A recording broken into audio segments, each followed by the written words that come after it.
Buenos días, buenas tardes, a donde sea que se encuentren. Muchas gracias por acompañarnos el día de hoy en esta actividad de presentación de la guía para procesos de formulación de planes de acción de gobierno abierto, que pues es una guía que fue elaborada por la organización a quien yo represento, Accesa. Mi nombre es Manfred Vargas, soy cofundador de Accesa y responsable también de la elaboración de esta guía que vamos a presentar el día de hoy. Y pues bueno, antes de entrar de lleno en esa materia, le voy a dar la palabra a Alonso Cerdán. Él es representante de la Alianza para el Gobierno Abierto y específicamente es director adjunto de apoyo a países. Entonces le voy a dar la palabra a Alonso para que nos dé una introducción, para que nos ponga dentro de la cuestión del día de hoy desde su perspectiva. Entonces, te doy la palabra, Alonso, para que nos introduzcas. Hola, muy buenos días, muy buenas tardes a todas y a todos. Es un gusto estar acá, especialmente como pueden ver en el logo, justo hace un par de días fue el aniversario, el 10º aniversario de esta alianza para el gobierno abierto, el Open Government Partnership. Y bueno, creo que uno de nuestros elementos principales es justo que hay este proceso de co-creación, ¿no? Entonces, desde la Alianza para el Gobierno Abierto no es que alguien, o sea, no es una organización internacional donde alguien en Nueva York o en Londres o en Washington te está obligando a hacer algo, sino que hay procesos de co-creación en cada país en los que sociedad civil, la ciudadanía y gobierno buscan formas de atacar los problemas públicos más apremiantes con un enfoque de apertura. Creo que, o sea, la idea de esto fue, a mí me parecía muy interesante hace 10 años cuando se lanzó, pero hemos tenido que tener un proceso largo de aprendizaje a través de estos últimos 10 años sobre qué quiere decir exactamente esto de co-creación, cómo se elaboran estos planes, cómo se hacen estos compromisos, cómo puedes consultar realmente a la ciudadanía para que tenga valor, para que se sienta la ciudadanía escuchada. Entonces, bueno, poco a poco hemos ido desarrollando materiales, hemos ido desarrollando procesos de guía, hemos ido aprendiendo mucho sobre cuáles son las dificultades, qué sirve y qué no para desarrollar estos planes de acción. Por eso hoy estoy tan contento de formar parte de esta presentación de la guía de procesos de formulación de planes de acción de gobierno abierto que se está presentando por parte de Accesa, esta organización costarricense. ¿No? Creo que la forma en la que encaran estos retos, la forma en la que, bueno, la guía es muy bonita, la van a poder ver, Manfred les va a hablar un poco más sobre la estructura, pero tiene esta flexibilidad, le tiene vínculos a otros recursos, explica por qué de la lógica, entonces a mí me parece que es un excelente documento que les puede dar bastante luz sobre cómo es que se hace este proceso de co-creación. ¿No? De hecho, y esto es algo que vamos a lanzar dentro de poco en nuestra 10ª cumbre en diciembre, a la que aprovecho la oportunidad para invitarles. La evidencia nos muestra que entre mejor es el proceso de co-creación, se tienden a generar compromisos, esos son los compromisos que hace el gobierno, más ambiciosos y más transformadores, ¿no? Entonces, este es un elemento clave desde el principio, no solo porque creemos en nuestros valores, que es importante, sino porque la evidencia ha mostrado que efectivamente tiene un valor y lleva mayor ambición. Desde Costa Rica ha sido miembro desde 2012, tiene 4 procesos de co-creación que se han hecho en el país y poco a poco, bueno, y se han tratado diversos temas como reformas para empoderar comunidades, para modelar servicios, para mejorar la justicia, tienen una mesa bastante ambiciosa de gobierno abierto donde participan los 3 poderes del Estado, entonces tienen el enfoque de Estado abierto. Y de acuerdo con el último índice que evaluó el proceso de co-creación del que se deriva esta guía, pues Costa Rica mejoró bastante y bueno, de esto también les van a hablar más adelante. Tenemos a la persona que evaluó este proceso. Eh, Algo que yo me siento testigo de la creación de esta guía desde Accesa. ganó un fondo del Fideicomiso de Gobierno Abierto, el Fideicomiso Donante, para colaborar en el proceso de co-creación de este cuarto plan. Entonces, bueno, tuvimos mucha colaboración, mucha comunicación y de cierta forma pude ir viendo cómo iban aprendiendo, cómo iban mejorando, cómo iban encarando este cuarto proceso de co-creación. Entonces, bueno, me da muchísimo gusto estar aquí. Y por último, si me permites, Manfred, quisiera acabar con un mensaje sobre qué sigue, ¿no? Porque bueno, esta guía es muy buena, pero también desde la Alianza para el Gobierno Abierto seguimos pensando cómo mejorar estos procesos de co-creación, cómo subir un poco la vara para a estos 10 años, pensar en que pues las cosas que pedíamos hace 5 o hace 8 años tal vez ya no son suficientes. Entonces lanzamos hace un par de semanas un proceso de consulta, que viene un proceso bastante más amplio de consulta sobre los nuevos estándares de co-creación. Para que no se preocupen, esto de ninguna forma quita valor a la guía, pero sí es importante y me gustaría que si pudieran revisaran este proceso de consulta que tenemos para que vean cuáles son los nuevos mínimos y tal vez por ahí Manfred se pueda incluir un anexo además cuando se lance en el año entrante, porque creo que trae cosas bastante más interesantes. Tratamos de simplificar, ahora ya son solo cinco estándares, solo tenemos alrededor de 8 temas mínimos y todo esto es para brindar flexibilidad, que es justo parte de lo que aporta esta guía, pero sí subiendo un poco la vara para los países que participan en la alianza. Bueno, yo aquí termino. Muchísimas gracias por el espacio. Enhorabuena y hasta adelante. Yo sigo a la orden. Gracias, Manfred.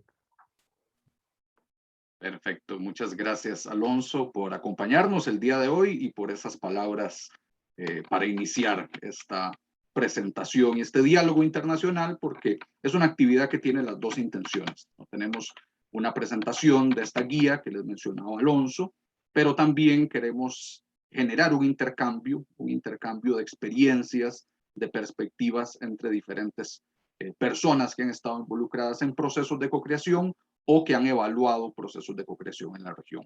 Entonces, más adelante les voy a contar quiénes son las personas que nos están acompañando, pero muy rápidamente les voy a contar la agenda de la actividad de hoy. Bueno, la apertura, que ya nos la dio Alonso. Después, ya ahora yo les voy a pasar a presentar esta guía de procesos de formulación de planes de acción de gobierno abierto. Después vamos a tener el diálogo internacional con nuestros invitados e invitadas de Costa Rica, Panamá y Colombia. Y vamos a tener 2 rondas de preguntas que ya están predefinidas y también vamos a estar recibiendo preguntas del público. No prometo que nos va a dar tiempo de responder todas, pero vamos a tratar de por lo menos responder varias de ellas. Y finalmente el cierre y la despedida. Entonces, básicamente eso es la agenda de nuestra sesión del día de hoy. Y ahora sí, propiamente voy a pasar a enseñarles esta guía que, como decía Alonso, fue una guía que elaboramos desde Accesa a partir de un proceso particular que apoyamos durante el año 2019 y también parte del 2022, que fue el proceso de co-creación del Plan de Acción de Estado Abierto de Costa Rica. Como también lo mencionaba Alonso, nosotros en Accesa pudimos apoyar este proceso debido a que recibimos el Fondo Fiduciario de Donantes Múltiples de OGP, que es un fondo que se brinda a organizaciones de sociedad civil para que apoyen procesos de co-creación, para que apoyen a sus gobiernos en procesos de co-creación. Entonces, en nuestro caso, nosotros recibimos este fondo para apoyar al gobierno de Costa Rica, específicamente el Ministerio de Comunicación, para elaborar este plan. Entonces, a partir de esa experiencia, fue que nosotros quisimos sistematizar, quisimos documentar, quisimos poner en papel todas las experiencias y aprendizajes que obtuvimos de este proceso para que sirviera como una guía para Costa Rica, ¿verdad? Para próximos procesos de plan de acción, pero también para otros países, ¿verdad? Entonces, el resultado de este esfuerzo es esta guía que ustedes pues están viendo por acá. Entonces, esta guía, como les digo, parte de este proceso, pero en realidad no es un recuento del proceso costarricense. O sea, no es como que nosotros llegamos y estamos diciendo que lo que nosotros hicimos en Costa Rica es lo que todo el mundo debe hacer, ¿verdad? Sino que no, o sea, más bien surge de un proceso de reflexión bastante profundo en donde pues analizamos lo que hicimos bien, lo que tal vez no hicimos tan bien, lo que pudimos haber hecho mejor, lo que quisimos hacer, pero tal vez no nos dio tiempo o no tuvimos recursos, pero consideramos que es importante considerar en próximos procesos. También tomamos en cuenta experiencias en procesos anteriores, intercambios que hemos tenido con otros países, con otros procesos. Entonces, digamos que todo eso está condensado dentro de esta guía. Es una guía corta, la idea no es que fuera una guía sumamente compleja, digamos, sino que sea una guía que pueda brindar la recomendación, lo que nosotros consideramos como recomendaciones y consideraciones fundamentales a la hora de hacer un proceso de co-creación de un plan de gobierno abierto. Y bueno, por si nos están acompañando personas que no tienen experiencia en estos planes, en estos procesos, es importante mencionarles que dentro de la lógica de la Alianza para el Gobierno Abierto, los planes de acción de gobierno abierto son planes que se construyen junto con la ciudadanía, que incluyen compromisos, o sea que cada uno de esos compromisos son adoptados por instituciones públicas para impulsar la transparencia, el acceso a la información, la rendición de cuentas, la participación ciudadana, ¿verdad? Entonces pueden ser compromisos de muy diverso tipo. Ya Alonso nos comentaba ahí en la introducción algunos ejemplos, por ejemplo, de compromisos que ha adoptado Costa Rica en planes anteriores. Entonces puede haber una gran variedad de compromisos y de áreas temáticas, pero esa es la lógica, ¿verdad? Se construye junto con la ciudadanía y lo que busca es generar estos compromisos que se van a implementar durante los próximos 2 años. Entonces, dentro de ese tipo de proceso es que se enmarca esta guía. Y cuando hablamos de co-creación, que también es un concepto que puede ser un poco foráneo para ciertas personas que no han estado involucradas en ciclos de plan de acción de gobierno abierto, la co-creación es eso, ¿verdad? La construcción colectiva, es la elaboración de estos compromisos de la mano de la ciudadanía, de la academia, del sector privado, de la institucionalidad pública, claramente. Entonces es a partir de ese esfuerzo mancomunado y de ese trabajo colaborativo que surgen estos planes de acción. Pero esto no es sencillo, ¿verdad? Es muy gratificante, es muy enriquecedor este proceso, pero es complejo, ¿verdad? Requiere considerar muchos asuntos logísticos, metodológicos, de recursos, de comunicación, y entonces a veces no, digamos, yo diría que siempre se necesita una guía, se necesita un apoyo. OGP, digamos, ya brinda esa guía en buena parte, pero también nosotros desde organizaciones de sociedad civil, academia y demás, también podemos aportar nuestro granito de arena, y precisamente esta guía es un aporte nuestro, ¿verdad? Ese conocimiento, ese reservorio colectivo de conocimiento sobre este tipo de procesos para que ojalá puedan ser más llevaderos, más sencillos, menos complejos pues para los diferentes equipos y gobiernos y organizaciones que estén buscando implementarlos en sus diferentes lugares, ¿verdad? Porque esto se puede implementar a nivel de país, pero también se puede implementar a nivel de un gobierno local, y pues en diferentes áreas. Entonces, esta guía podría aplicar para cualquiera de esos niveles y básicamente está estructurada en 5 etapas principales, que son preparación y planificación, convocatoria y divulgación, la cocreación propiamente, redacción de compromisos y la implementación y monitoreo. Entonces, a lo largo de la guía, ustedes lo que van a poder ver es cómo se van desarrollando estas diferentes etapas a partir de pasos para cada una, ¿verdad? Entonces, en preparación y planificación le ponemos mucho énfasis al tema del diagnóstico, a definir los principios, perdón, diagnóstico inicial, que es importante para saber de dónde partimos, definir los principios, considerar si hay criterios especiales, seleccionar las áreas temáticas, confirmar las instituciones que van a ser parte del proceso, conformar un grupo de apoyo, definir el calendario. Y aquí, como pueden ver, hay varios cuadritos. Hay unos cuadritos celestes, otros más como de un morado claro y demás. Estos cuadritos lo que traen son referencias a los estándares de cocreación de la Alianza para el Gobierno Abierto, que son relevantes para cada uno de estos pasos, y también enlaces a referencias y recursos adicionales, porque claramente esta no es la única guía que existe, no es el único documento de apoyo que existe. Ya hay toda una producción que se ha ido generando en diferentes temas relacionados con procesos de formulación de plan de acción. Y entonces nosotros lo que hacemos es enlazarlos, ¿verdad? Llegar y decirles, si ustedes quieren profundizar más sobre esto, si quieren obtener otra perspectiva, existe esta guía, existe este ejemplo, existe este caso que pueden analizar y eso puede ayudar a fortalecer los procesos que están realizando. Entonces, más o menos eso es lo que busca hacer. O sea, la guía no es una verdad absoluta, no es una receta mágica, sino que es simplemente una serie de recomendaciones y de pasos que nosotros consideramos fundamentales considerar, pero también hay otros documentos, hay otras guías, hay otros criterios que pueden complementar lo que nosotros estamos incluyendo acá. Entonces, bueno, como veían, hay una segunda etapa de comunicación, esta etapa de co-creación, que es por ahí lo que les decía, la más interesante, la más desafiante. Aquí pueden ver imágenes que fueron tomadas del proceso de co-creación del último plan de acción aquí en Costa Rica. Eso es una parte muy enriquecedora porque se da mucho intercambio y es bastante intensa. Entonces, por aquí damos recomendaciones y referencias y recursos adicionales. Después, propiamente, la etapa de redacción del compromiso, que es una etapa más técnica, pero es importante que la ciudadanía también esté involucrada, ¿verdad? O sea, porque a veces la ciudadanía la dejamos acá, ¿verdad? Nos da ideas, pero después el compromiso lo hacen las instituciones.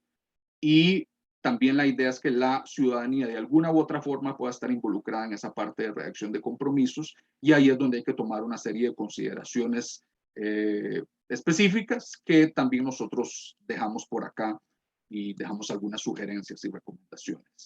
Y finalmente, ya una vez que el plan está listo, que ya se lanza, sigue la parte de implementación y monitoreo, que ahí también es importante que la ciudadanía esté involucrada. O sea, lo que se busca es que la ciudadanía no solo participe en el proceso de formulación del plan como tal, sino que también pueda seguir en la implementación de los compromisos y en el seguimiento y monitoreo del avance del plan. Entonces, dentro de esa misma línea, aquí dejamos una serie de pasos y de recomendaciones que se pueden tomar en cuenta para conseguir ese objetivo. De nuevo, ¿verdad? Es básicamente una lógica en donde pasamos a incluir a la ciudadanía casi que desde el inicio hasta el final de un plan, incluyendo su implementación. Entonces, especialmente para la administración pública, esto a veces es complejo, complicado, no están acostumbrados y precisamente por eso es que se hace muy relevante generar acompañamiento, apoyo, documentos, guías. Y entonces, como les decía, esta no es la única, es una, a partir de una experiencia práctica particular y de los aprendizajes que surgieron de ella, pero esperamos que pueda ser de utilidad para diferentes equipos, instituciones y organizaciones que estén considerando realizar procesos de este tipo o que estén inmersos en ellos en este momento. Y al final lo que encuentran es una lista de control que resume básicamente los puntos esenciales que se tocan a lo largo de toda la guía. Y como pueden ver, es un documento corto, o sea, de 31 páginas, es sencillo, lo que busca es ir al grano y ojalá que pueda ayudar a orientar procesos de co-creación en diferentes niveles y en diferentes regiones. Y viendo una pregunta que entró en el chat por acá, sí, efectivamente, a todas las personas que se inscribieron a la actividad del día de hoy, les vamos a estar compartiendo la guía, se las vamos a estar enviando y también la vamos a estar compartiendo en nuestras redes sociales y en el sitio web de Accesa. Entonces, la idea es que pueda divulgarse, que pueda llegar a la gente que la necesita y entonces a partir de ahí, pues, generar ese conocimiento colectivo, ¿verdad? Ese intercambio de diferentes saberes que para nosotros es lo importante, porque como les decía, no es una receta única, no es una receta mágica, es una perspectiva, una serie de recomendaciones, una guía, algo que puede ayudar a orientar y que se puede complementar con otros saberes y otros conocimientos y otras experiencias que puedan existir en diferentes lados. Entonces, eso es lo que les quería comentar de la guía. Como les digo, se las vamos a compartir y ahí ya la van a poder ver en más detalle y la van a poder leer y analizar y demás. Y también quiero hacer un agradecimiento a OGP porque nos ayudó con el diseño de esta guía. No hubiera quedado tan linda si no hubiera sido por el apoyo de OGP y de Sinaí, que fue la diseñadora. Entonces, pues quería darles un agradecimiento en ese sentido, porque, digamos, gracias a ellos es que tenemos una guía con ese diseño. tan bonito. Y pues bueno, entonces, precisamente lo que yo les decía ahorita del tema de que no hay un saber único, sino que hay muchos saberes, hay muchas experiencias, hay mucho conocimiento distribuido, es precisamente lo que queremos resaltar en esta siguiente parte de la actividad, que es el diálogo internacional, este intercambio internacional que vamos a realizar a partir de este momento con personas que han estado involucradas de lleno en procesos de cocreación o que han evaluado procesos de cocreación. Y un poco lo que queremos generar con este intercambio, con este diálogo, es conocer esas experiencias, pero también un poco los desafíos que han surgido, ¿verdad? Porque de nuevo, yo les decía, estos procesos de cocreación son complejos, son muy ricos, muy gratificantes, pero son complejos. Y uno se enfrenta con todo tipo de desafíos y de inconvenientes que pues tiene que tratar de resolver de alguna u otra forma. Y precisamente eso es un poco lo que queremos compartir, lo que queremos intercambiar en esta fase del diálogo. Entonces contamos con 4 invitadas, que son Carmen Montenegro, la primera con la que contamos el día de hoy. Ella es directora de transparencia de la Autoridad Nacional de Transparencia y de Acceso a la Información de Panamá y es el punto de contacto de Panamá con OGP. Entonces ella nos va a estar acompañando, aportando la experiencia desde Panamá. También va a estar con nosotros Ana Zuley Zúñiga, que es asesora de gobierno abierto en el Ministerio de Comunicación de Costa Rica y que estuvo involucrada de lleno en ese proceso de cocreación del Plan de Acción de Estado Abierto de Costa Rica 2019-2022. También está con nosotros Mónica Villegas, que es gerente de proyectos de la Fundación Corona de Colombia. Y la Fundación Corona, de hecho, también recibió el Fondo Fiduciario de Donantes Múltiples de OGP para acompañar al gobierno de Colombia en el proceso de cocreación de su más reciente Plan de Acción de Gobierno Abierto. Entonces ella también nos va a contar esa perspectiva desde sociedad civil.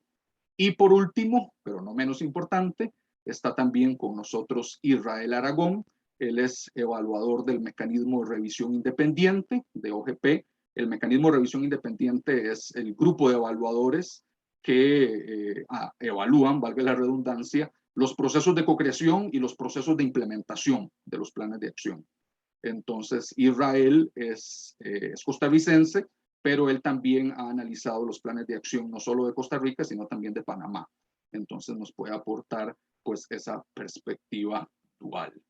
Y entonces ya voy a dejar de compartir pantalla por acá y ya iniciamos propiamente con este diálogo y yo lo voy a moderar y vamos a iniciar con Ana Zuley del Ministerio de Comunicación de Costa Rica, a quien le quiero dirigir una pregunta que es uno de los desafíos más comunes en este tipo de procesos, porque por un lado, como les mencionaba anteriormente, es importante que la ciudadanía esté involucrada en la realización de los planes de acción de gobierno abierto y queremos que la mayor cantidad de personas posible esté involucrada.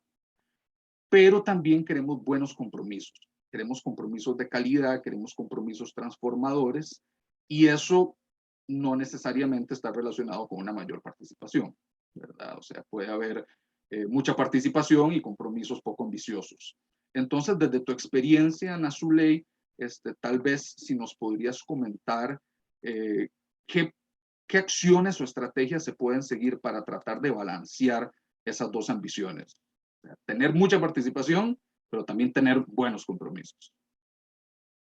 De acuerdo, gracias Manfred. Muy buenos días y buenas tardes a todas las personas que están acá. Para nosotros, bueno, primero que todo, dentro de este proceso fue un plan de acción con muchos retos, muchos aprendizajes y también con todavía muchas lecciones aprendidas, porque eso es un proceso que no se deja de estar encontrando, de estar evolucionando y sobre todo este proceso en el cual las mismas personas son los que nos van diciendo a nosotros cómo debería de ser un proceso participativo, sobre todo, porque la participación se vive en la práctica y es algo que tanto Accesa como a Gobierno Abierto Costa Rica nos ha quedado mucho de este plan de acción.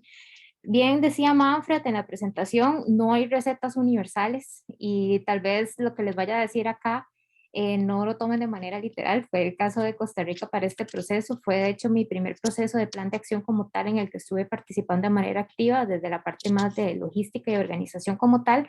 Y uno de los retos que enfrentamos fue justamente el momento de indicar qué tipo de personas, cuál era el perfil de las poblaciones, cómo les íbamos a llegar, en qué etapa las íbamos a involucrar. Y una de las primeras disposiciones que tuvimos por parte de la ministra en su momento, quien lideraba desde el Ministerio de Comunicación, es lleguemos al mayor alcance nacional y territorial. Y eso era un reto bastante importante. Y aquí meto el tema de los recursos, a la vez recursos limitantes, ¿verdad? Por supuesto no estamos en una pandemia, sí estaba este tema de la mayor facilidad de poder llegar a las personas, pero de una u otra manera el mismo proceso nos fue indicando que a pesar de que tratamos de tener un alcance nacional, las personas que llegaban a estos espacios, muchos llegaban porque conocían, porque se trató de socializar mucho la información, muchos no sabían que era gobierno abierto y tampoco entienden el término de manera técnica. Ellos necesitan entenderla cercana a su realidad. Necesitan entender de qué manera se enfrentan a lo que es participación, cómo pueden ver la transparencia en su día a día. Y eso fue parte de las estrategias que tratamos para poder tener el mayor alcance. También pasamos con oportunidades donde las personas no llegaban a las convocatorias y nos tocaba salir a ver quiénes estaban alrededor de los espacios físicos en los que estábamos, pero al final mayor participación a nosotros no nos reflejó mayor calidad de los compromisos. Los compromisos que se hicieron se trataron siempre de validar por diferentes mecanismos, tanto presenciales como virtuales, para tener un mayor alcance, pero de una u otra manera también veíamos que habían personas que estaban en la primera actividad y ya en la segunda ya no estaban. Y por diferentes motivos, ¿verdad? Pero tratábamos siempre de quienes se mantenían estuvieran al tanto de todas las etapas, que estuvieran presentes en cada una de las etapas de consulta, porque la validación siempre salió desde la ciudadanía en este caso, y fue lo que nos permitió mantener a las personas que más se enamoraron del proceso dentro del proceso mismo. ¿Qué hicimos nosotros a nivel de las recomendaciones? Y creo que también aplica en una época como esta con el tema de la pandemia. Siempre tener una divulgación previa. Esa etapa de socialización previa, de ir preparando a las personas de esto es gobierno abierto, esto es un plan de acción y cómo les puede cambiar a cada uno de ustedes la vida, un plan de acción con sus compromisos para que se vayan entendiendo un poco, porque nos pasaba también y fue parte de la experiencia. Llegábamos a las comunidades y muchos no entendían para qué era esto, pensaban que era parte de un plan nacional de otro tema, el Plan Nacional de Desarrollo, pero decían, pero si ya esto lo vimos en otro espacio, ¿cuál es la diferencia que ustedes nos vienen a aportar? Entonces, siempre comunicar con un mensaje claro dirigido de tanto lo que se pretende dentro de estos planes de acción como lo que le puede beneficiar a las personas. También tener una comunicación con enfoque territorial nos ayudó muchísimo el establecer aliados en diferentes redes territoriales, instituciones que tenían diferentes órganos descentralizados a nivel territorial para que nos ayudaran a llegar a las personas. Una de las cosas que no hicimos, por ejemplo, fue ir de puerta en puerta a comentar a las personas que pretendíamos que todos les iba a llegar un correo electrónico con la información. Hay personas que esa realidad no es, ¿verdad? Entonces, ¿qué es lo que nos pasó? Cuando llegamos a la comunidad, llegaban y decían, nosotros preferimos que mejor nos comuniquen las cosas porque no sabemos qué es lo que está pasando, que nos vengan y nos conversen, que se involucren con nosotros. Entonces, muchas de esas estrategias hay que irlas habilitando de manera previa con la población a la que queremos. Y por supuesto, siempre que cada una de las etapas haya una consulta ciudadana, que siempre se esté validando tanto con las personas involucradas como con las personas que se van involucrando de manera oportuna en los procesos. No es una receta única, yo sé que cada uno de ustedes que están liderando estos procesos tienen más lecciones aprendidas, pero fue parte de lo que aprendimos desde este proceso y que nos ha ayudado también a implementar para otras actividades posteriores que no necesariamente están en el marco del plan de acción, pero que también ha implicado un reto importante en esta época de pandemia. Perfecto, muchas gracias, Ana Zuley. Y bueno, algo que mencionaba Ana en esta intervención es que en Costa Rica nosotros hicimos nuestro plan de acción de Estado abierto en la época antes de la pandemia, fue en el 2019. Lo formulamos durante esa época y entonces pudimos hacer actividades presenciales y talleres, ¿verdad? Esas imágenes que ustedes veían en la guía, pues de la época prepandemia, ¿verdad? Nos permitió pues hacer todo ese tipo de actividades tradicionales. Pero otros países no tuvieron esa suerte, por así decirlo. Tuvieron que hacer su plan de acción en el contexto de la pandemia, lo que significó llevar muchas actividades a la virtualidad. Y entonces el caso panameño fue uno de esos. Yo le quería preguntar a Carmen para que nos comentara sobre esa experiencia, sobre cómo fue llevar el proceso de co-creación del plan de acción de Gobierno Abierto de Panamá a la virtualidad y cuáles consideras que fueron que son como las virtudes de la virtualidad, pero también los desafíos o las dificultades de la virtualidad. Muchas gracias, Manfred. Muy buenos días a todos y todas. En primer lugar, y muy rápido, felicitar a Accesa por el lanzamiento de esta guía para los procesos de cooperación. Definitivamente un paso muy importante. Honrada de estar acá y agradecida con la invitación y pues con el espacio para poder compartirles un poco la experiencia de Panamá, que como bien dice, se dio 100% en el contexto de la pandemia a la que todos nos afrontamos hoy día. Es importante destacar también que este ha sido mi primer proceso de co-creación como punto de contacto, entonces definitivamente había muchos retos, muchos desafíos. Panamá venía de un proceso de un cambio electoral, de un cambio de mando, ¿no?, de presidencia. Entonces había que restablecer, que interconectar a los nuevos actores con los que venían trabajando ya en la Comisión Nacional de Gobierno Abierto, que es nuestro foro, pues legalmente constituido, y hacer esa interconexión para establecer esa relación de confianza, de trabajo, de diálogo mutuo. En ese proceso definitivo, la adaptación fue un proceso, diría yo, como es normal, complejo. A los adultos nos cuestan los cambios, ¿verdad? Ya cuando estamos formados nos resistimos un poco al cambio. Llegó la pandemia, obviamente nos tenemos que abocar a un proceso 100% virtual, a cambiar prácticamente todo y a redireccionar el curso del proceso para cumplir con la meta y llegar pues al objetivo.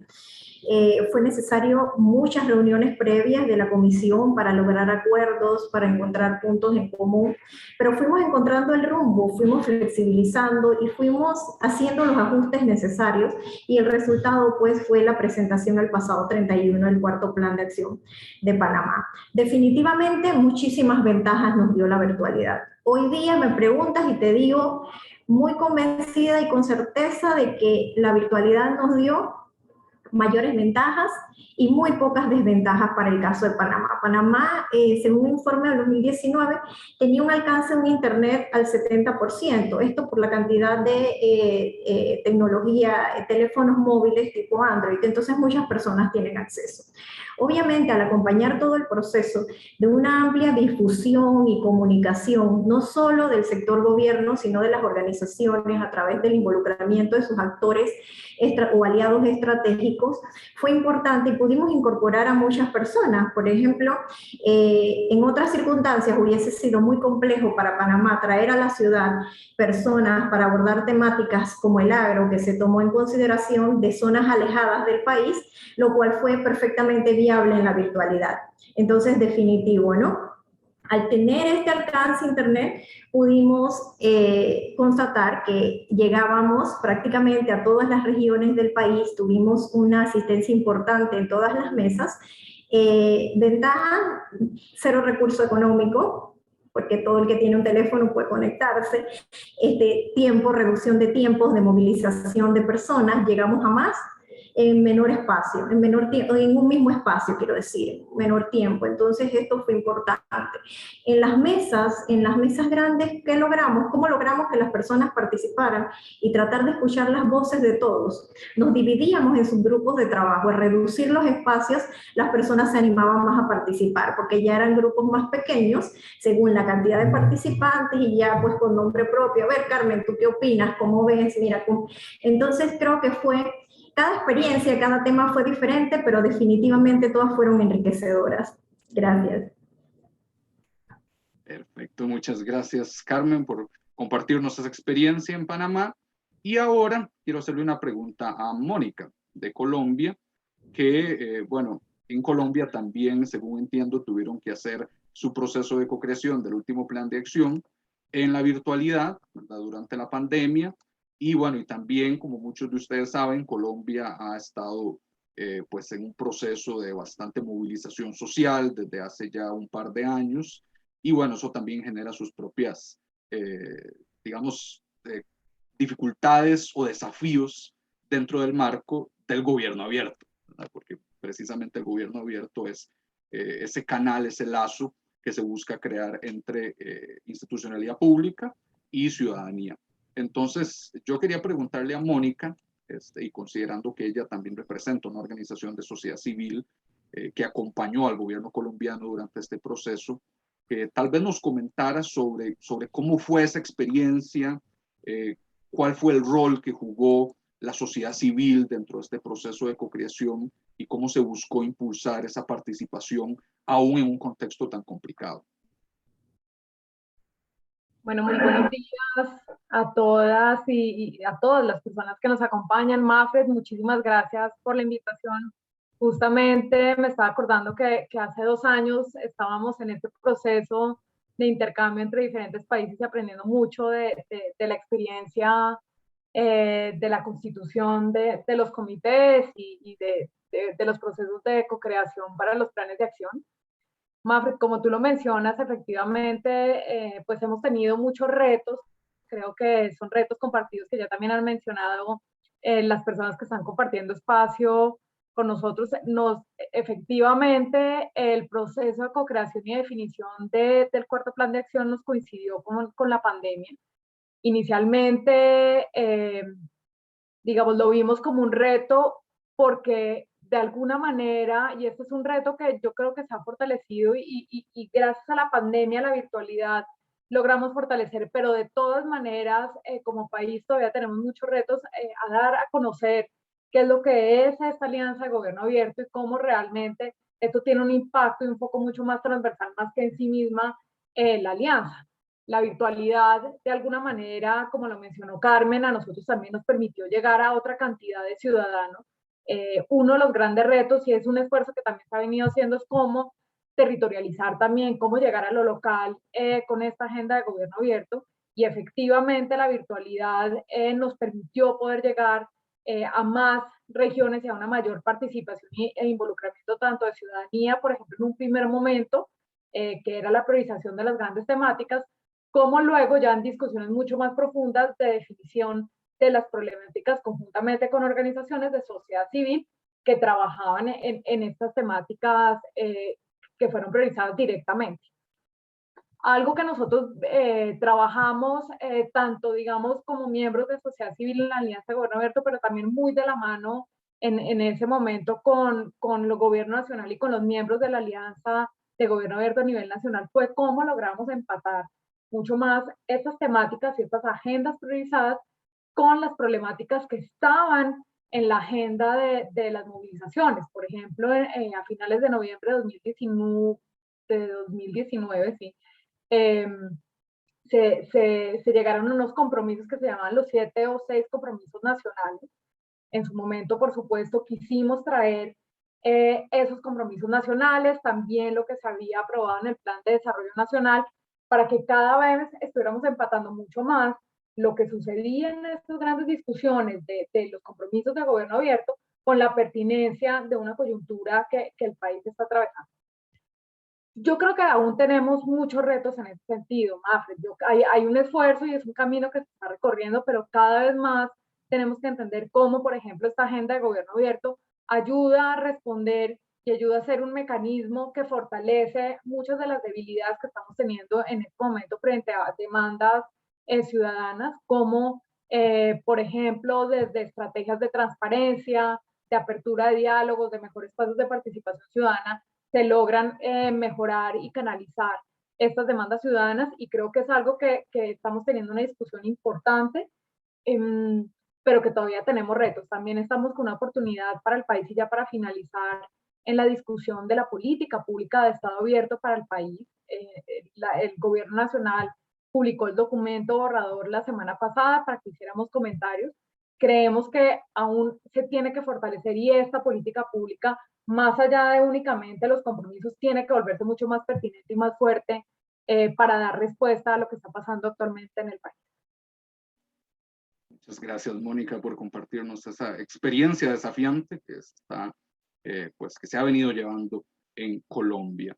Y ahora, para pasar a la parte del evaluador, porque vamos a hablar con Israel. Él, como les mencioné al inicio, es evaluador del mecanismo de revisión independiente de OGP, y ya nos puede aportar esa perspectiva un poco más externa, no tanto desde la práctica, sino desde el análisis y la evaluación.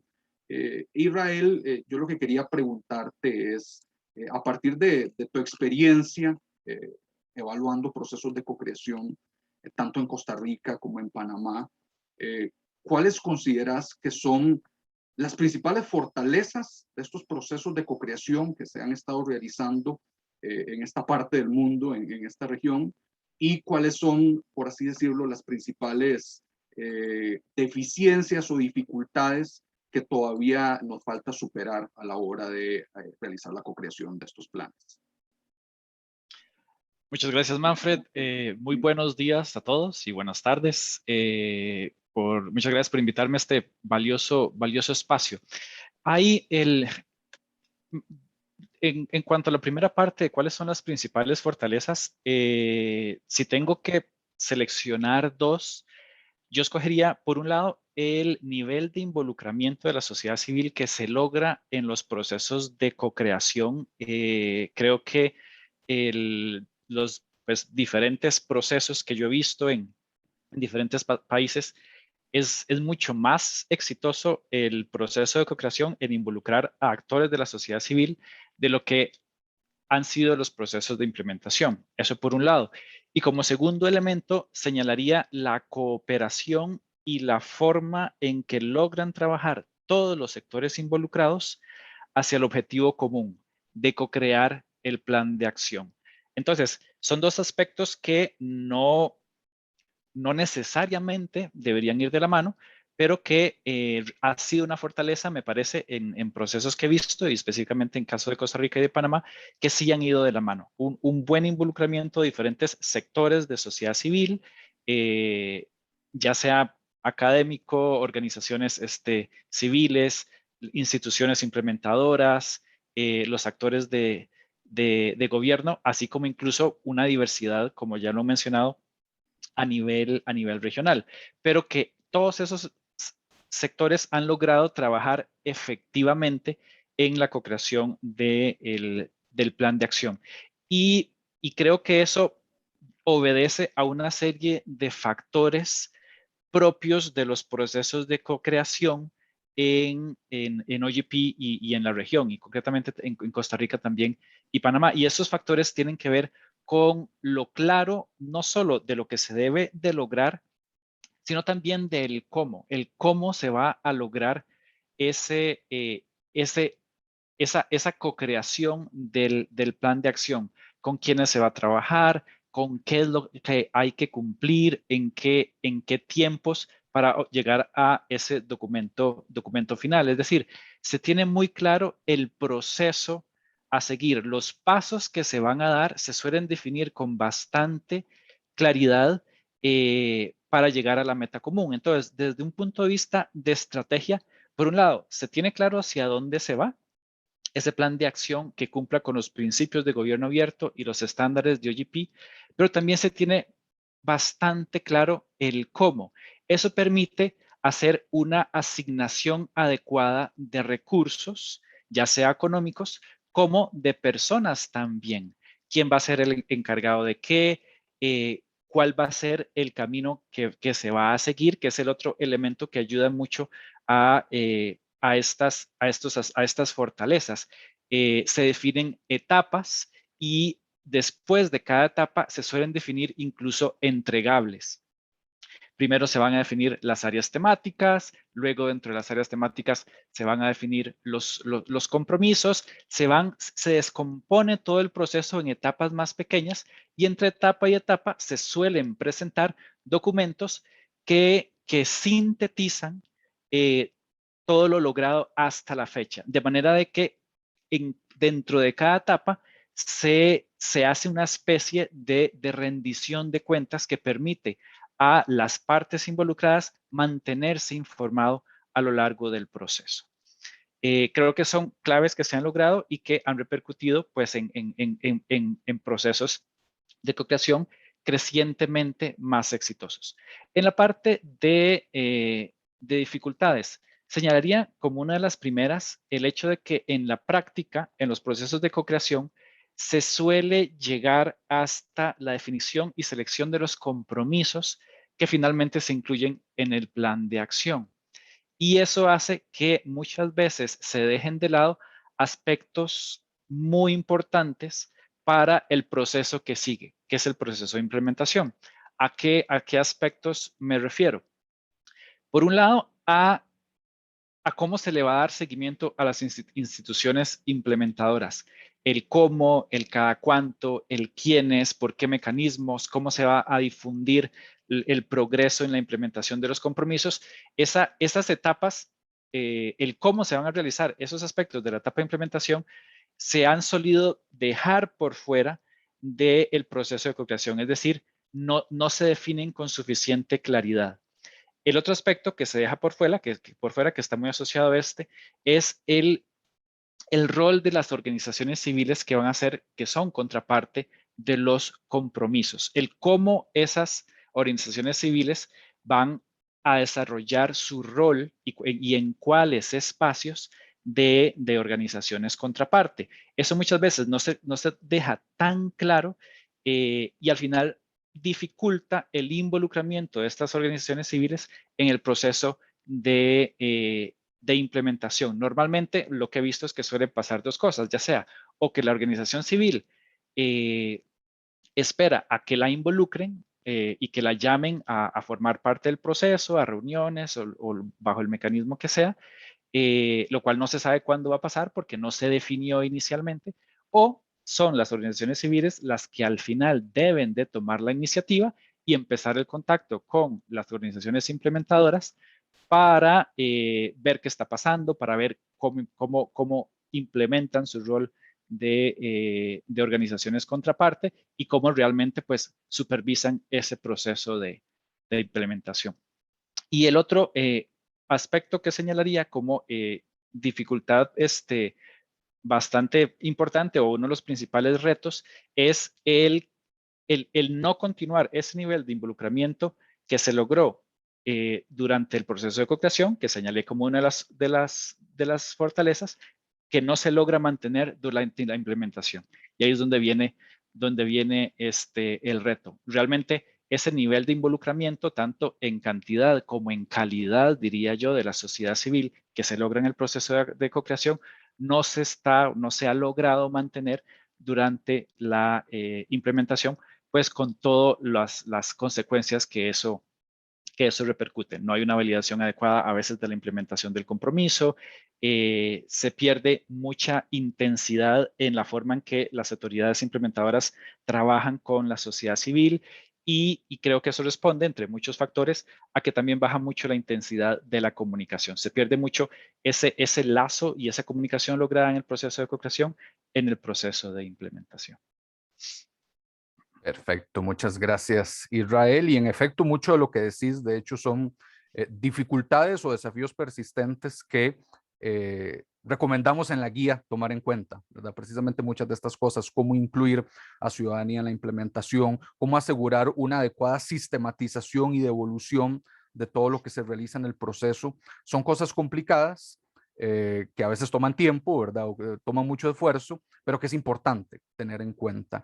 Y me uno a eso para hacerle la siguiente pregunta, que va dirigida a Ana Zuley, porque precisamente todos estos estándares deseables que queremos alcanzar a la hora de hacer procesos de co-creación, tanto en la formulación del plan como en la implementación del plan, todo eso toma tiempo, ¿verdad? Toma tiempo, ocupa recursos, ocupa mucho apoyo, mucha colaboración. Y eso a veces no se tiene, ¿verdad? A veces hay una serie de restricciones o limitaciones presupuestarias o de tiempo que tal vez nos impiden hacer los procesos que quisiéramos realizar.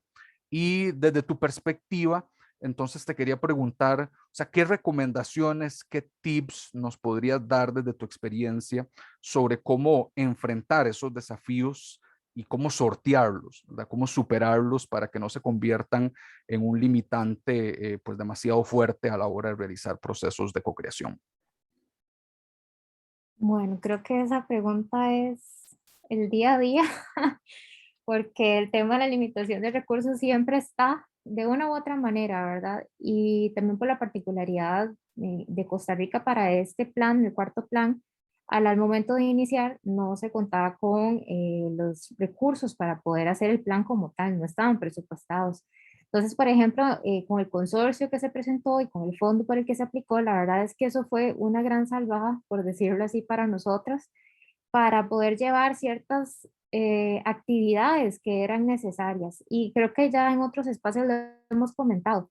Mantener estándares implica recursos. No es solamente el contemplarlos, el saber que hay que cumplir con ciertos estándares. Y no me refiero solo a recurso económico, también recurso humano, el tiempo, y que pueden suceder cientos de cosas alrededor nuestro que nos pueden limitar a hacer ciertas actividades y que tenemos que pensar de manera ágil. Creo que eso en general, no solo para el plan de acción, creo que es un reto de la administración pública como tal, ¿verdad? El sector público.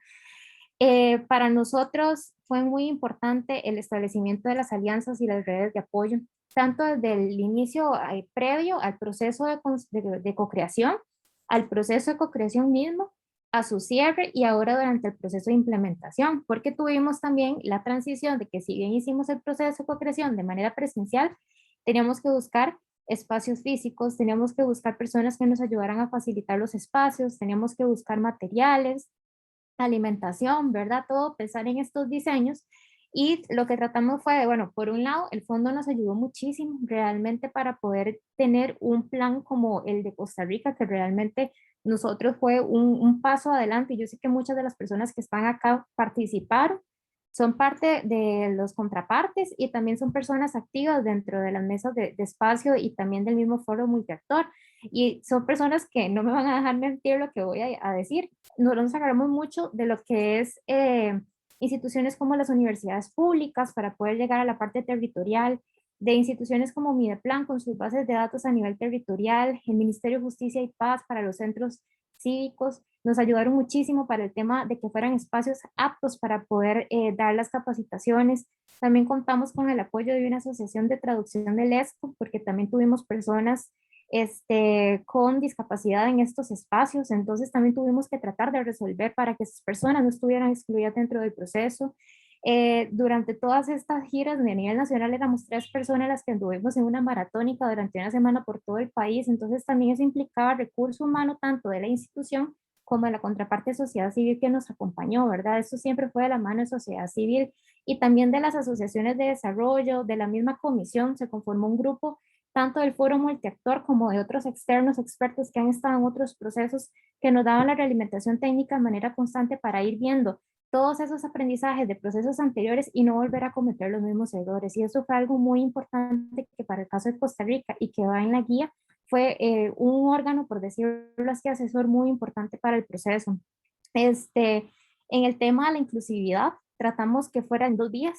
Una, de que fuera incluir más grupos, más voces que no habían sido incluidas de manera anterior. Hay muchas personas también que están acá en esta sesión el día de hoy que se acoplaron a nosotros, que son parte ahora del equipo de Gobierno Abierto de Costa Rica en general, de esas personas que son como almas creyentes en temas de gobierno abierto que no han estado antes y que no sabían que de una u otra manera sus organizaciones le podían ayudar al enfoque.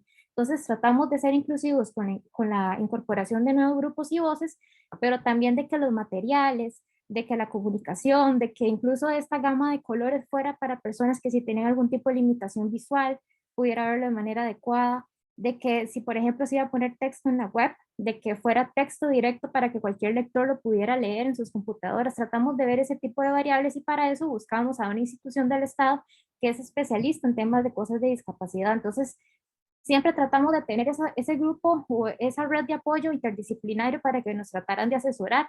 En el tanto era la primera experiencia en Costa Rica, digamos, de tratar de cumplir con estos estándares. Eso por un lado. Y en cada etapa, como bien indicaba Israel, si bien se cambia de la etapa de co-creación a la etapa de implementación, para nosotros la implementación ya fue la parte de la pandemia. Entonces también implicó un reto de tratar de reacomodar las responsabilidades y actividades que cada equipo de trabajo tenía ya definido para terminar el plan de acción en el 2021, ahora pasarlo al tema de la virtualidad. Entonces, hasta si bien antes nos ayudaban en habilitar los espacios físicos, ahora nos ayudan en darnos plataformas para poder contar con la participación de las personas, ¿verdad? Porque eso también implica inversión.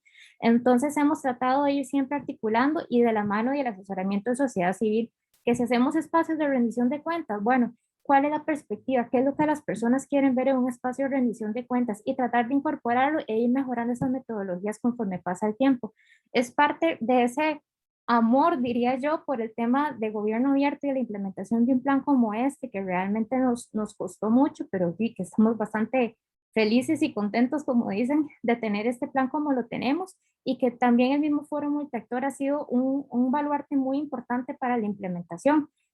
Tanto los poderes de la República, al tener sus propios compromisos, también como guía de asesoramiento y de darnos esas recomendaciones que constantemente ellos ya dentro de sus poderes de la República, al tener relación con sociedad civil, viven al día a día y también nos lo transmiten a nosotros para poder ir fortaleciendo este tema a nivel de Estado abierto. Muchas gracias, Ana Zuley. Y sí, efectivamente, un proceso de plan de acción, un ciclo de plan de acción es algo completamente colaborativo en todo sentido, ¿verdad? O sea, no solamente de pedirle aportes a diferentes actores, de construir con actores, sino literalmente de generar una comunidad, ¿verdad? Una red, una articulación que permita realizar estos procesos y movilizar recursos y movilizar conocimientos y saberes distintos. Y pues creo que eso es una enseñanza relevante de este proceso en Costa Rica. Y ahora una pregunta hacia Carmen, que bueno, ¿verdad? Esa es como la parte más bonita, por así decirlo, más enriquecedora, esa articulación, esa comunidad, pero digamos a veces hay diferencias, ¿verdad? A veces hay diferencias porque especialmente cuando se están co-creando estos planes de acción, pues muchas veces la ciudadanía quiere algunas cosas, ¿verdad? Quiere incorporar algunas propuestas, incorporar algunos compromisos que no siempre la institucionalidad está en condiciones de asumir, ¿verdad? Porque digamos, hay una diferencia entre ambos ámbitos, ¿verdad? La ciudadanía quiere algo, la institucionalidad a veces tiene limitaciones de recursos, limitaciones de tiempo, ¿verdad? A veces incluso son cosas muy complejas lo que quiere la ciudadanía y no necesariamente se pueden hacer en un solo plan, ¿verdad? Entonces yo lo que quería que nos comentaras desde tu experiencia en Panamá es cómo podemos pensar en nivelar esas expectativas, en hacerlas complementarias y que no generen conflictos, ¿verdad? O problemas en un proceso que al final de cuentas debería ser lo más colaborativo posible.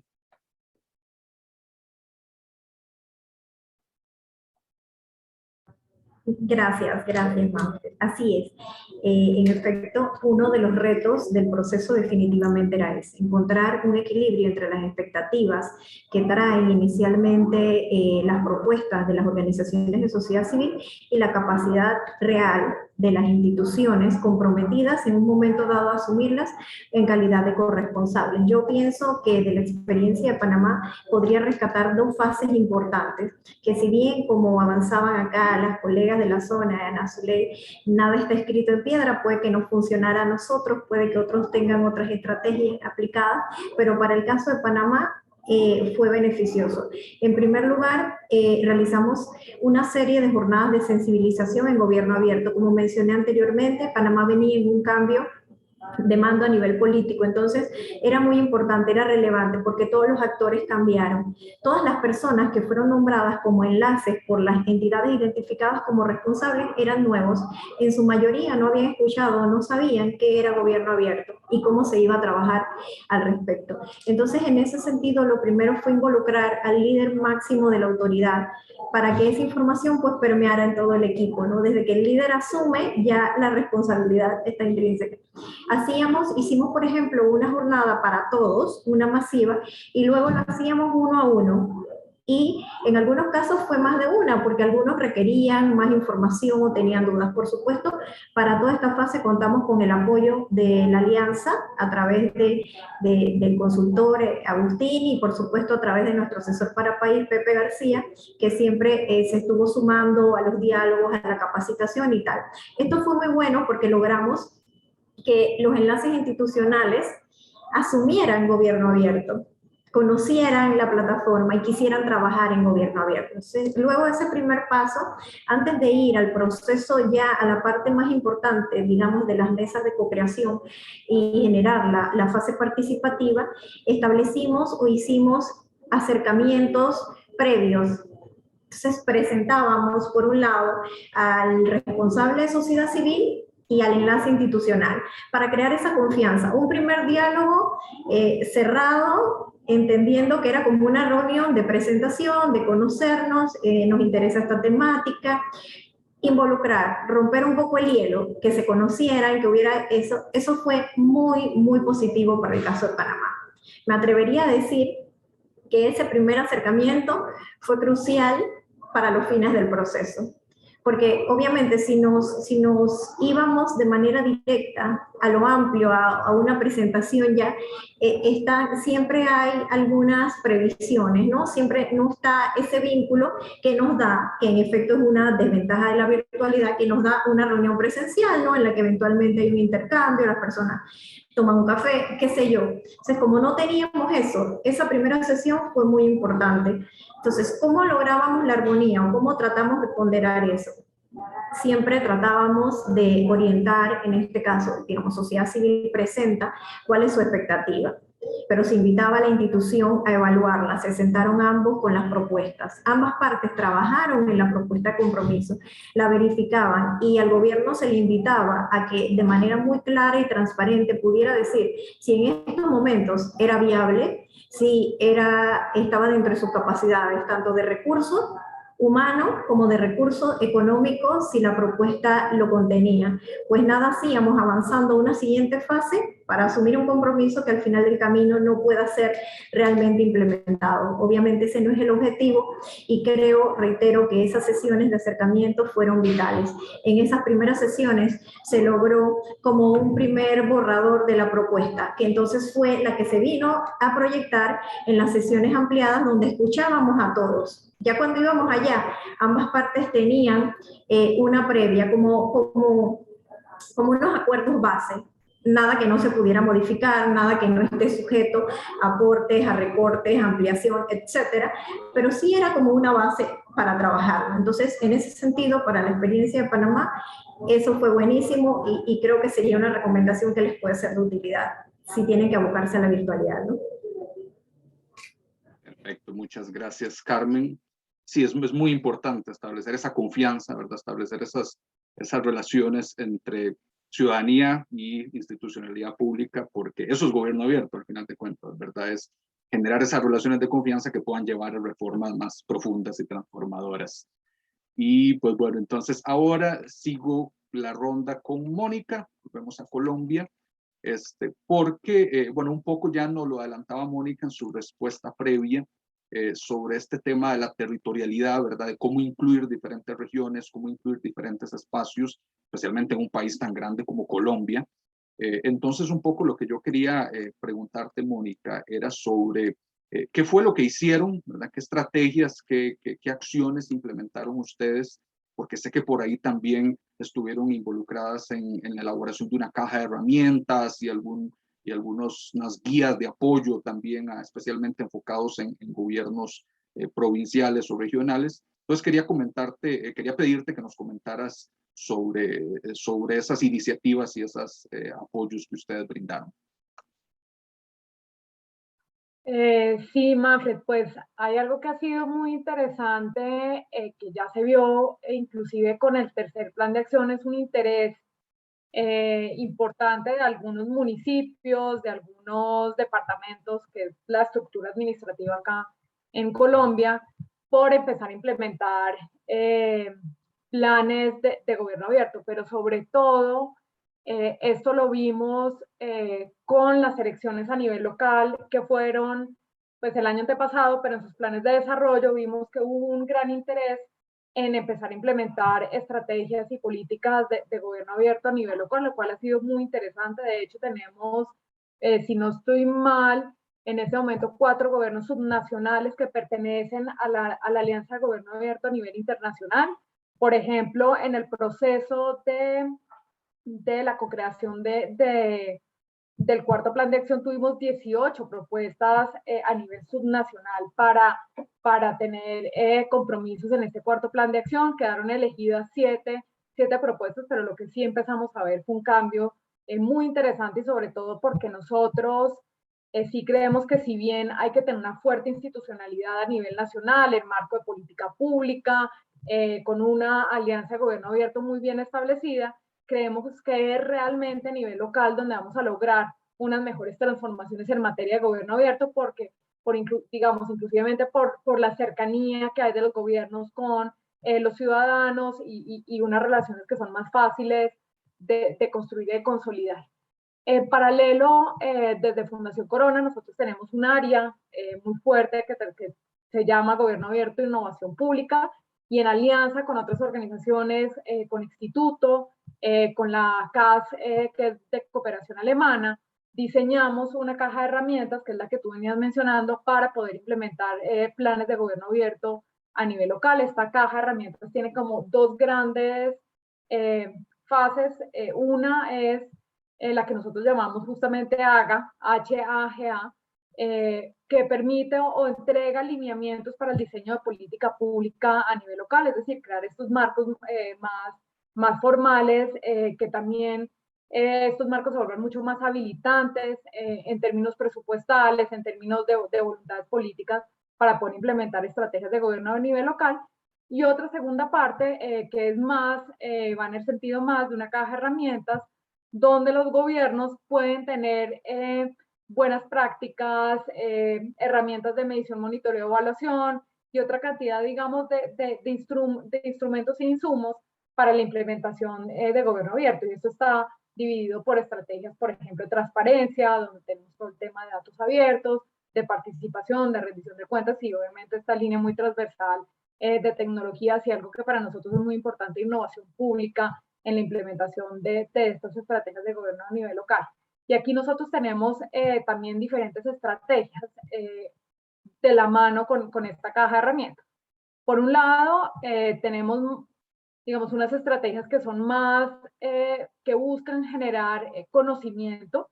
Acá esto lo venimos trabajando muy de la mano con el Instituto y con la CAS, por ejemplo, también con otra organización que se llama Colombia Líder, en donde ya hemos tenido un acercamiento con diferentes gobiernos subnacionales, inclusive abrimos un primer momento para tomar un curso frente a la implementación de gobierno abierto a nivel local y tuvimos más de 80 municipios que se postularon en el país, una cosa impresionante. Ya vamos a abrir una segunda fase, también a través de Colombia Líder, que tiene un buen impacto y diálogo con diferentes gobiernos a nivel local. Pues también estamos abriendo cómo fortalecer este despliegue de esta herramienta, pero asimismo nosotros también, digamos, y a través de la herramienta ofrecemos un acompañamiento bastante más detallado, que esto implica ya un acompañamiento mucho más directo en el diseño de la política pública, en el diseño de los instrumentos, algo que para nosotros es muy importante, que venimos trabajando en todo el tema de monitoría o medición y evaluación. Parte de lo que nosotros vimos es que en general los compromisos, tanto en los cortos planes de acción como las estrategias de gobierno abierto a nivel local, pues en general miden más productos que realmente la transformación que genera esa acción. Para nosotros es muy importante poder entender cómo empezamos a medir el impacto de estas estrategias en términos de transparencia, de confianza, de rendición de cuentas y otra serie de indicadores que tenemos. Entonces, parte de lo que también venimos trabajando es en ese acompañamiento, una medición, no lo puedo llamar de impacto porque no es de impacto, pero sí una contribución, unos resultados más directos que generen ese tipo de cosas. Entonces, sí tenemos un modelo que nosotros llamamos escalonado. También lo que busca esta caja de herramientas y nuestro modelo es buscar reconocer también las diferencias y el enfoque diferencial que tenemos que tener en cuenta en los territorios. Por supuesto, una cosa es trabajar con la capital, con Bogotá, que tiene todas unas condiciones muy diferentes a entrar en territorios. Acá tenemos una ciudad con la que trabajamos y venimos ya acompañándonos un par de años, que es Buenaventura, que tiene unas condiciones bastante más difíciles, y esto implica entender qué quiere decir implementar gobierno abierto en diferentes contextos y con diferentes necesidades, teniendo en cuenta pues los retos que tenemos a nivel local en varios sentidos. Entonces, esto es parte de lo que nosotros estamos haciendo, inclusive también con la Secretaría de Transparencia, que es el núcleo focal o el punto focal de la Alianza de Gobierno Abierto. Ellos también tienen una estrategia de despliegue que también la han venido trabajando de la mano con la OCDE a nivel local.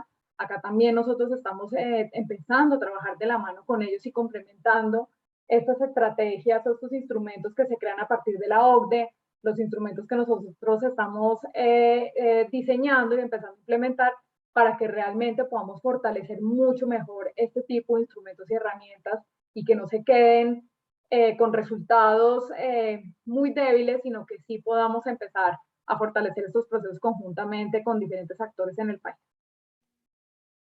Muchísimas gracias, Mónica. Y sí, es algo muy, muy importante porque, bueno, no solo OGP le está dando un impulso también al OGP local, ¿verdad? Implementar planes de acción a nivel local, pero incluso, de hecho, acá en Costa Rica, varias de las personas que nos acompañan son de gobiernos locales, ¿verdad? O sea, les interesa este tema, les está empezando a interesar este tema. Entonces, de hecho, ahí puse en el chat el enlace a esa caja de herramientas que mencionabas, porque si bien, digamos, fue hecha en un contexto colombiano, ahí hay cosas muy útiles que pueden aplicarse y que pueden ser, que pueden beneficiar a gobiernos locales en realidad en cualquier lugar de Latinoamérica. Entonces, por ahí les dejé el enlace, especialmente si son de gobiernos locales acá en Costa Rica o de otro país, creo que les puede ser bastante beneficioso revisarlo. Y bueno, ya vamos casi terminando, nos vamos a extender 10 minutitos más. Y una pregunta, una última pregunta dirigida a Israel, nuestro evaluador, con su perspectiva más externa, que, bueno, yo le tenía una pregunta relacionada con el tema de que ya Israel empezó a mencionar, que era sobre cómo se incluye a la ciudadanía o hasta qué punto se incluye a la ciudadanía en la implementación de los planes, ¿verdad? No solo en el proceso de formulación del plan, sino también en la implementación, que ya nos mencionaba que pues, es uno de los desafíos, pero también quería aprovechar para enlazarlo con una pregunta que acaba de entrar aquí por el chat, que es una pregunta que dice, ¿cuál es el principal impacto logrado con la implementación de este tipo de planes?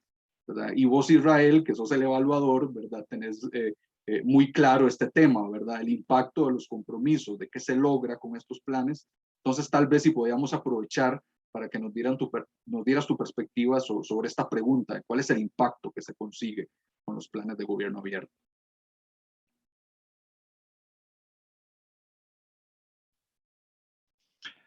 Gracias por la pregunta. Y es una pregunta realmente amplia. Yo creo que la misma pregunta podría dar para toda una sesión con respecto a eso. Voy a tratar de resumirlo en como yo lo veo, que yo diría que el principal impacto es pues realmente uno de los principales objetivos, creo yo, de OGP y que vos mencionabas, Manfred, en un momento, que es precisamente ese restablecer y fortalecer los lazos de confianza y cooperación entre la sociedad civil y las autoridades de gobierno nacional o subnacional ahorita también. Creo que es una de las cosas que de los principales impactos logrados, el poner a trabajar a estos dos sectores más otros en objetivos comunes para lograr políticas públicas más eficaces en la solución de los problemas que afectan a todos los ciudadanos. Entonces, pues yo tendería a resumirlo por ahí. Y ya a partir de ahí, pues habrá impactos y logros pues más específicos, pues dependiendo de las latitudes y países donde se han desarrollado estas iniciativas. Dicho eso, es evidente la importancia de involucrar efectivamente en cantidad y calidad a la sociedad civil y las diferentes organizaciones de este sector en los procesos de co-creación y en la implementación como tal. Los procesos que es a lo que me voy a referir un poquito ahorita, el tema de la implementación, por donde iba, Manfred, tu pregunta inicial. Los procesos de co-creación pues son un primer paso fundamental, muy importante para precisamente lograr mayor impacto a partir de los planes de acción. Pero ese impacto se va a materializar solo en la medida en que los compromisos que se incluyen en el plan de acción se cumplan, es decir, se implementen y que esta implementación logre atender la problemática que pretendían atender a la hora de crear el compromiso. Es decir, la problemática que se definió durante la co-creación y el cómo se iba a atender y a mejorar ese problema. El cómo se logre es muy importante porque es precisamente pues, esa parte, cómo vamos a lograr el impacto. Y para que ese impacto pues sea relevante y tenga más mella, mayor profundidad, definitivamente es muy importante el involucrar activamente a la sociedad civil. Y es donde yo creo que ha fallado pues un poquito o quizá hay más oportunidad de mejora en ese aspecto.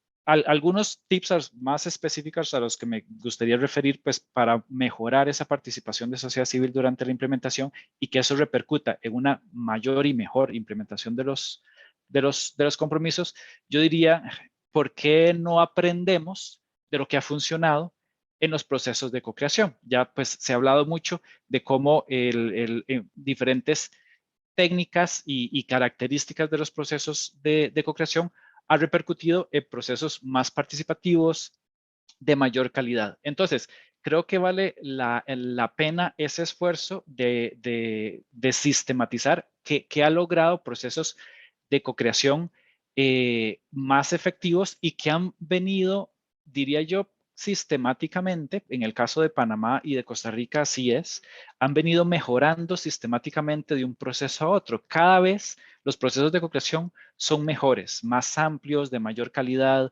con participación más relevante. ¿Qué hace que esos procesos de co-creación hayan venido mejorando y cómo podríamos pasarlo a los procesos de implementación? Entonces, yo resumiría unos aspectos a destacar en ese sentido, a los que me referí inicialmente rápidamente. Por un lado, el hecho de que exista un entregable muy concreto, definido, al cual se pretende llegar, que debe ser entregado a un órgano externo, en este caso OGP, y esto genera pues una cierta presión positiva entre las partes para avanzar. ¿Por qué? Porque saben que tienen que llegar a algo en un momento muy específico. Todos comparten ese entendimiento, eso facilita el que sepan todos en qué es lo que está trabajándose y qué es lo que significa el éxito al final del proceso. Es decir, cómo el proceso va a ser exitoso. Entonces, hay un entendimiento común en ese aspecto. Además, se entiende mejor cómo se va a llegar a ese objetivo final, lo que mencionaba en la participación anterior. Es decir, se sabe hacia dónde se va, pero también se sabe cómo se va a llegar ahí. Toda esa definición de pequeños pasos en la co-creación ayuda mucho precisamente a el ponerse en marcha, al empezar a trabajar muy rápido. A veces en las implementaciones no pasa así. Como no se definió claramente los pasos a seguir durante la implementación, muchas veces los primeros meses del periodo de implementación se dedican precisamente a decir, ok, ¿cómo vamos a trabajar esto? ¿Cuál va a ser el cronograma? ¿Cómo vamos a involucrar a las organizaciones de sociedad civil? Y el definir eso dentro del periodo de 2 años de implementación, que ya de por sí es muy corto, hace perder meses muy valiosos que se podrían dedicar precisamente ya a la toma de acciones específicas para implementar el compromiso. Y esa pérdida de tiempo, pues con mucha frecuencia suele faltar al final del periodo de implementación. Y el último factor que me gustaría mencionar es el seguimiento precisamente que se le da a la implementación de los compromisos, el seguimiento que se le da a las instituciones implementadoras. Me parece que hasta ahora en la práctica, no ha sido lo frecuente y constante que podría ser. Y ahí hay varios retos. Las comisiones o los grupos que dan seguimiento a las instituciones implementadoras se suelen reunir con una frecuencia más o menos de una vez al mes. Es una frecuencia mensual. Ya solo una frecuencia mensual, pues dificulta un seguimiento preciso y constante a la implementación.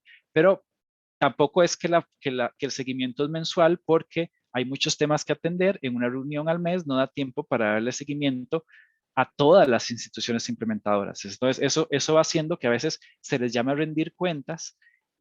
Puede ser una vez cada 3 meses o incluso menos. Eso hace que las instituciones implementadoras muchas veces no tengan estos compromisos entre sus principales prioridades y que vayan relegando las acciones a tomar en ocasiones a esos momentos cercanos a cuando tienen que rendir cuentas.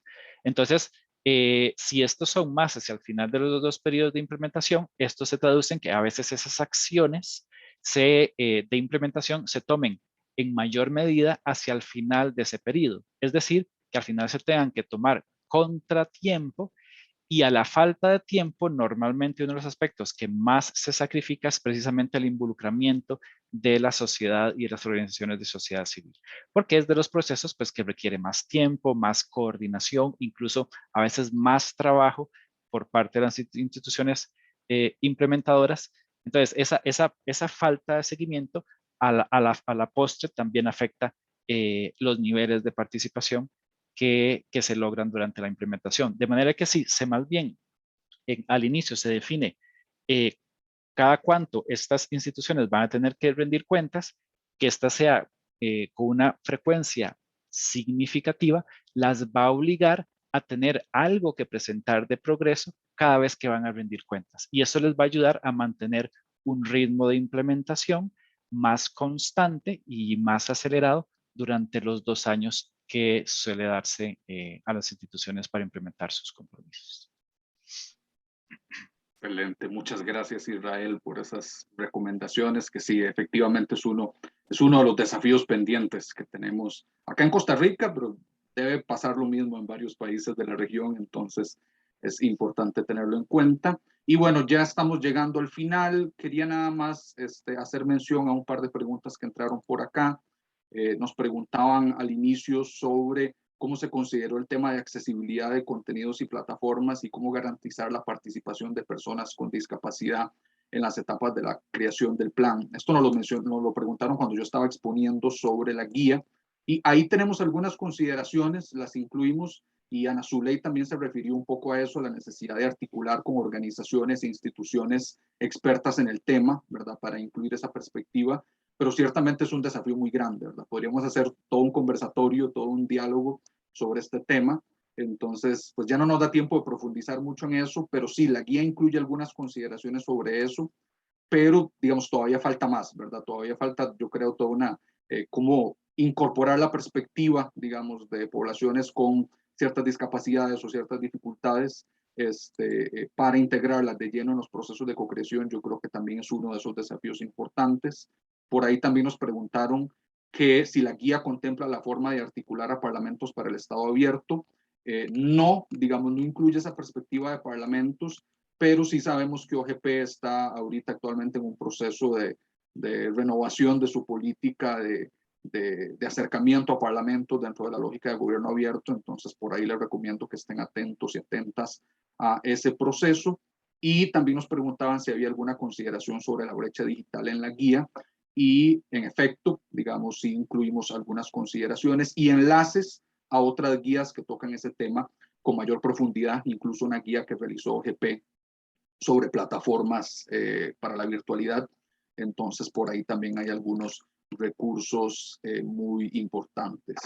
Y por último, quería darle rápidamente la palabra a Alonso, un minutito, 2 minutitos máximo, sobre una pregunta que nos entró en el chat, y creo que Alonso, por su visión panorámica en toda la región, nos puede ayudar con ese tema, que es precisamente otra dificultad importante, que son las elecciones, ¿verdad? Las elecciones que ocurren en los países que muchas veces están en el medio de un proceso de co-creación o coinciden, ¿verdad?, con la época de inicio de un proceso de co-creación o de implementación de compromisos. Entonces, desde tu experiencia, Alonso, ¿qué son esos factores o esas recomendaciones que podríamos tomar en cuenta a la hora de enfrentarnos con procesos electorales? Claro, hola Temístocles, por ahí ya contestó en parte Pepe, pero creo que es una pregunta bien relevante porque el año entrante varios de los países justo que están representados acá y algunos que no, como Colombia, Costa Rica, Chile, van a tener al mismo tiempo procesos de co-creación y van a entrar en procesos electorales, ¿no? Entonces, pues es el costo de la democracia, ¿no? Entonces, más allá de decirle que es algo, pues una dificultad, pues qué bueno que hay elecciones creíbles, competitivas, que van a llevar a seleccionar a los futuros liderazgos. Nuestra recomendación general es esperar. O sea, casi, no sé, Israel, si te estás de acuerdo, pero una receta para que no se termine un compromiso es que lo diseñe alguien que no lo va a implementar, ¿no? Entonces, si una administración anterior deja compromisos, siempre va a haber dudas, siempre va a haber por qué se hizo esto, bajo qué contexto, etcétera. Entonces, en general, lo que diríamos sería esperar, pero sí es bien importante usar el foro, usar el reporte, usar la unidad de apoyo para que a medida que entren nuevas autoridades se pongan en contacto. Hay países donde, como Chile, como Panamá, también podría decir, se hicieron cosas muy interesantes como generar pactos con las y los candidatos a legisladores, al Poder Ejecutivo, para decir, bueno, no importa si eres azul, rojo, amarillo, verde, izquierda, derecha, arriba o abajo, estos temas de transparencia, de apertura son fundamentales para la democracia y se debe de comprometer a hacer y a financiar y a seguir impulsando estas temáticas. Pues bueno, por ahí algunas cosas, pero sí es un tema muy relevante, especialmente en el contexto del siguiente año. Excelente, Alonso. Muchas gracias por esa respuesta tan sintética para un tema tan complejo. Pero sí, ahí, por ahí también Pepe compartió en el chat algunos enlaces que se pueden considerar, entonces le recomendamos revisarlos. Y bueno, ya con eso, ya llegamos al final de nuestro evento del día de hoy. En el chat se compartieron enlaces para que descarguen la guía, igual a todas las personas que se inscribieron se las vamos a enviar para que ojalá la puedan leer, revisar y utilizar en sus procesos particulares. Y bueno, también lo vamos a estar compartiendo en nuestras redes sociales, en nuestro sitio web, porque la idea es que circule y que se pueda divulgar. Muchas gracias de nuevo a nuestros invitados e invitadas del día de hoy, a Alonso, a Carmen, a Ana Zuley, a Mónica, a Israel. Gracias por regalarnos parte de su tiempo para compartirnos sus experiencias. Creo que fue muy enriquecedor y muy interesante todo este intercambio que tuvimos el día de hoy. Gracias a toda la gente que nos acompañó, que estuvo acá por el Zoom o que incluso nos están viendo por Facebook. Gracias también a los que dejaron mensajes en el chat, recomendaciones, mensajes de apoyo, felicitaciones, preguntas. Es parte de la gracia del gobierno abierto, ¿no? Ese intercambio, esa comunicación y ese trabajo colaborativo. Y pues entonces espero que les hayan quedado esos mensajes de esta charla y pues diálogo del día de hoy. Y como les decía, ya llegamos ya al final. Muchas gracias de nuevo a todos, que tengan un buen resto del día y nos vemos en una próxima ocasión. Hasta luego.